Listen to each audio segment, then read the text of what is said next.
വാൽപ്പാറയിൽ bus 20 അടി താഴ്ചയിലേക്ക് മറിഞ്ഞ് 40-ലേറെ പേർക്ക് പരിക്ക്. വാൽപ്പാറയിൽ സർക്കാർ ബസ് 20 അടി താഴ്ചയിലേക്ക് മറിഞ്ഞ് 40ഓളം പേർക്ക് പരിക്കേറ്റു. ഞായറാഴ്ച പുലർച്ചെ 12:30 തിരുപ്പൂരിൽ നിന്ന് വാൽപ്പാറയിലേക്ക് പോകുകയായിരുന്ന ബസ്സാണ് അപകടത്തിൽപ്പെട്ടത്.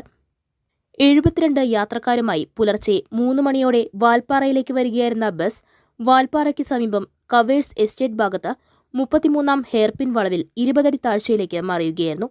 വിവരമറിഞ്ഞെത്തിയ വാൽപ്പാറ പോലീസും നാട്ടുകാരും 108 ആംബുലൻസിന്റെ സഹായത്തോടെ എല്ലാവരെയും രക്ഷപ്പെടുത്തി വാൽപ്പാറ സർക്കാർ ആശുപത്രിയിലെത്തിച്ച് ചികിത്സ നൽകി. സാരമായി പരിക്കേറ്റ ഡ്രൈവർ 49 വയസ്സുള്ള ഗണേശനെ കൂടുതൽ ചികിത്സയ്ക്കായി പൊള്ളാച്ചി ആശുപത്രിയിൽ പ്രവേശിപ്പിച്ചു. സാരമായി പരിക്കേറ്റ 30-ലധികം പേരെ തുടർ ചികിത്സയ്ക്കായി പൊള്ളാച്ചി ആശുപത്രിയിൽ പ്രവേശിപ്പിച്ചു.